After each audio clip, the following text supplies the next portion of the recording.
Bismillahirrahmanirrahim. Assalamualaikum warahmatullahi wabarakatuh. Salam sejahtera untuk kita semua.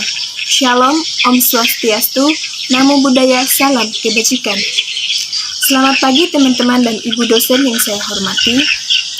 Puji syukur kita panjatkan atas kehadirat Tuhan Yang Maha Esa, di mana atas limpahan rahmat dan karunia-Nya, sehingga pada saat ini kita masih diberikan kesehatan dan kesempatan untuk bisa menikmati indahnya dunia ini. Selawat serta salam tak lupa pula kita haturkan kepada junjungan kita Nabi besar Muhammad SAW. Baik, kami dari kelompok 2 yang terdiri atas 4 orang. Yang pertama saya sendiri atas nama Nurfia dengan NIM F1A1220006 selaku moderator. Yang kedua Putri Desmita dengan NIM F1A1220007 selaku presentator pertama.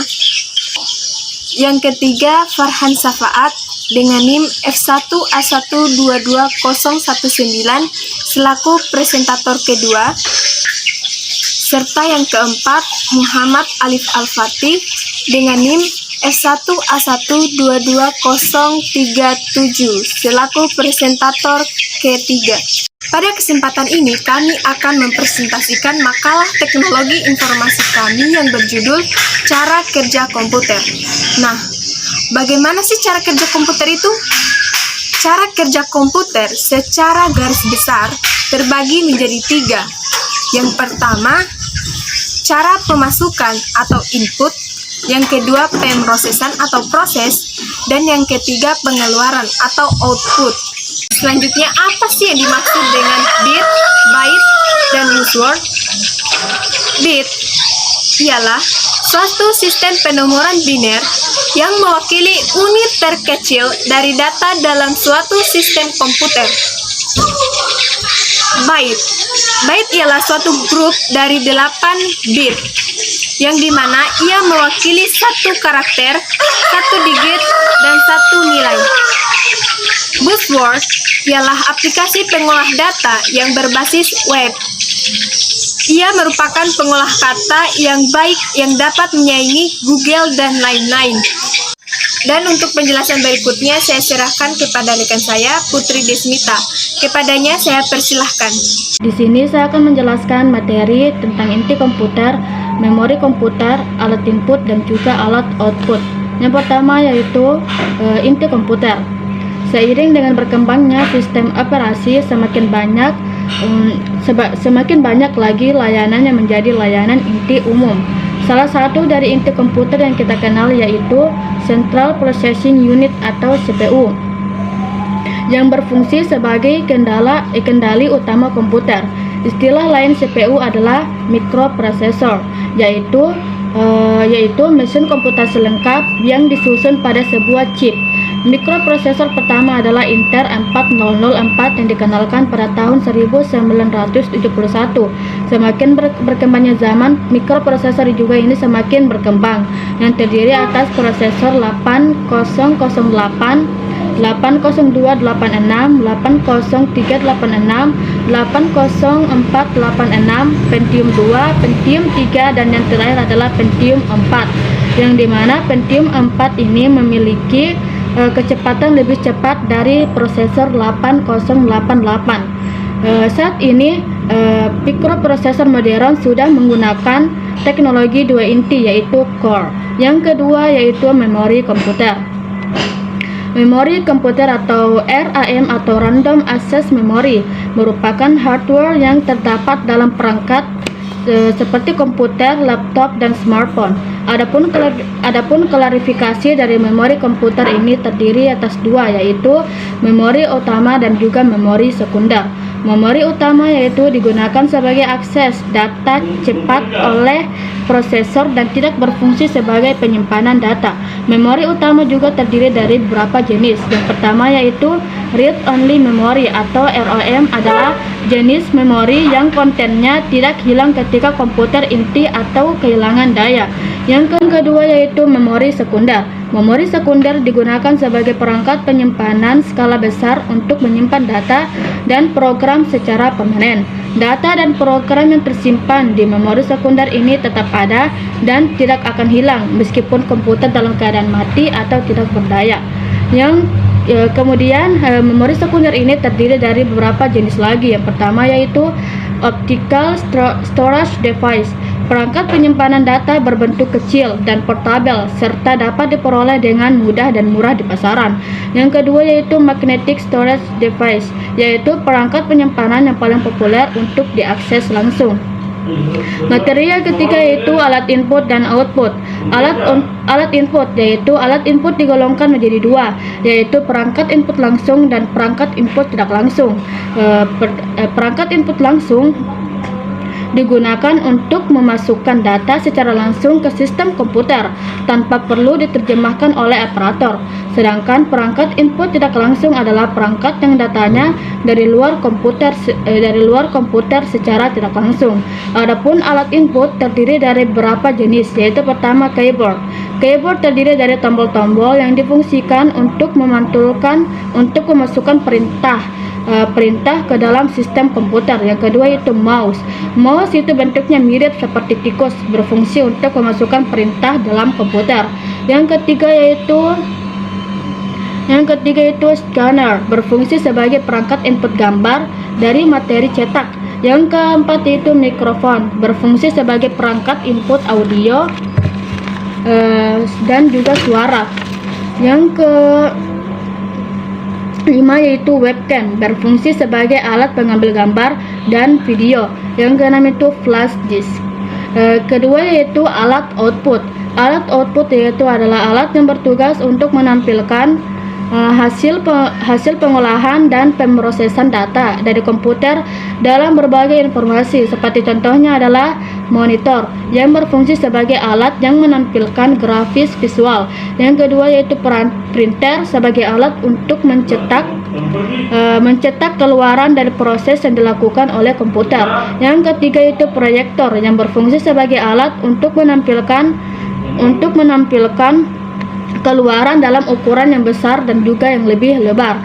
Yang keempat yaitu speaker, berfungsi untuk mengeluarkan audio suara bunyi dari komputer. Terima kasih. Terima kasih kepada Putri Desmita atas penjelasannya tentang inti dari komputer, memori komputer, serta alat input output pada komputer.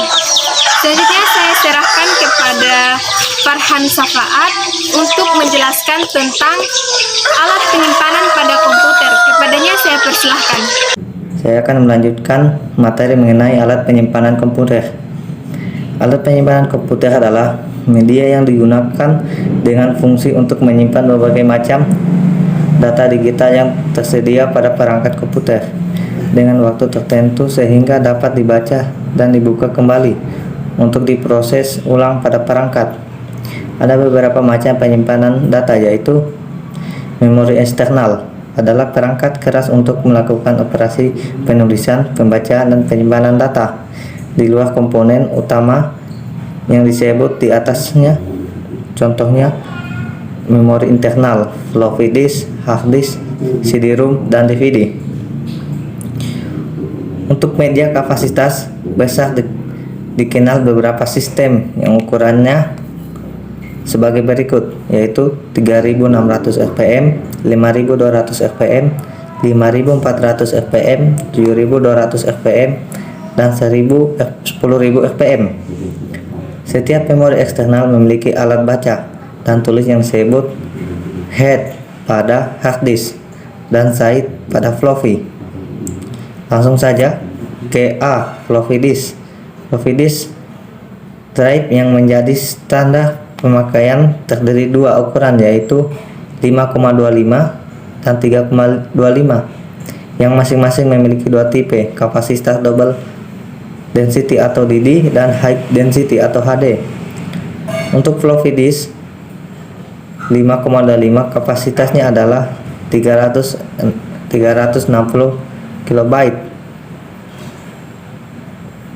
Sedangkan floppy disk yang 3,5 kapasitasnya 700 20 KB untuk DD dan untuk HD. Kapasitas yang dapat ditampung pada floppy disk memang cenderung kecil, apalagi jika dibandingkan dengan kebutuhan transfer penyimpanan data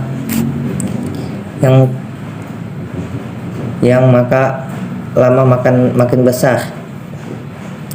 Kedua, hard disk. Sebagaimana disket, hard disk juga menyimpan data dalam bentuk track, sektor, dan cluster. Sistem operasi komputer mencatat sektor berdasarkan clusternya. Sistem operasi Windows memiliki nomor unik pada setiap cluster dan mencatat. Ketiga, CD-ROM. CD-ROM yang ada saat ini umumnya terbuat dari resin dan dilapisi permukaan yang sangat reflektif seperti aluminium. Informasi direkam secara digital sebagai lubang-lubang mikrofocus pada permukaan yang reflektif. Proses ini dilakukan dengan menggunakan laser yang berintensitas tinggi. Permukaan yang berhubungan kemudian dilapisi oleh lapisan bening. Informasi dibaca dengan menggunakan laser berintensasi rendah yang menyinari lapisan bening tersebut, sementara motor memutar disk. Kemudian intensitas laser tersebut berubah setelah mengenai lubang-lubang tempat, kemudian terefleksikannya dideteksi oleh fotosensor yang kemudian dikonversi menjadi data digital. Penulisan data pada CD-ROM hanya dapat dilakukan sekali saja. Walaupun demikian, floppy disk ini memiliki keunggulan dan segi mobilitas bentuknya yang kecil dan tipis memudahkannya untuk dibawa kemana-mana. DVD atau digital versatile disk. DVD adalah generasi lanjutan dari teknologi penyimpanan dengan menggunakan media vertical disk. Disk DVD memiliki kapasitas yang lebih besar daripada CD-ROM biasa, yaitu mencapai 9 GB teknologi. DVD ini sekarang banyak dimanfaatkan secara luas oleh perusahaan musik dan film besar, sehingga menjadikannya sebagai produk elektronik yang paling diminati dalam kurun waktu 3 tahun sejak diperkenalkan pertama kali DVD. DVD menyediakan format yang dapat ditulis satu kali atau lebih yang disebut dengan recorded DVD dan memiliki macam-macam versi, yaitu DVD-R dan general. Hanya sekali penulisan DVD-R hanya sekali penulisan DVD RAM dapat ditulis berulang kali. DVD-RW dapat ditulis berulang kali. DVD-R hanya sekali penulisan. Setiap versi DVD recorder dapat membaca DVD-ROM disk. Sekian dan terima kasih. Terima kasih kepada Saudara Farhan Safaat atas penjelasannya tentang alat penyimpanan pada komputer.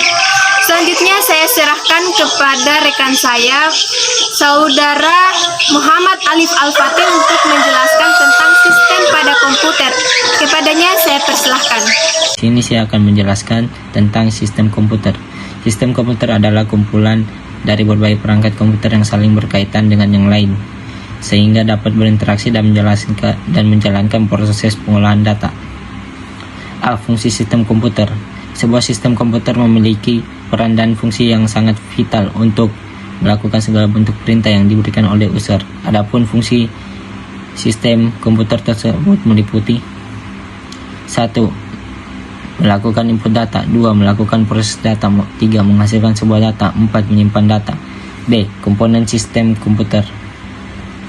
Untuk menjalankan semua fungsi pengolahan data, sebuah sistem komputer memiliki beberapa dukungan, komponen atau elemen untuk melakukan input, output, mengunggah dan menyimpannya, yakni 1. Perangkat keras,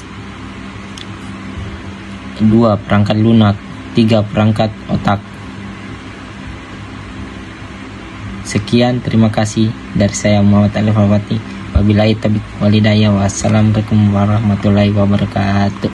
Baik, terima kasih atas penjelasannya kepada Saudara Muhammad Alif Al-Fatih. tentang sistem pada komputer. Oke, selesai sudah presentasi tentang cara kerja komputer yang telah dijelaskan oleh rekan-rekan saya, Putri Desmita, Farhan Safaat, dan Muhammad Alif Al-Fatih. Kepada teman-teman, saya ucapkan terima kasih. Selanjutnya, dari penjelasan tadi, kita dapat mengambil kesimpulan bahwasanya komputer dapat digunakan dengan baik jika ketiga elemen komputer saling berhubungan dan membentuk satu kesatuan. Begitupun alat-alat output atau input lainnya, jika tidak ada salah satu pendukung komputer, tidak akan beroperasi dengan baik. Sekian dari kelompok kami, lebih dan kurangnya saya ucapkan mohon maaf dan terima kasih. Dan saya akhiri, wabillahi taufiq walhidayah, wassalamualaikum warahmatullahi wabarakatuh.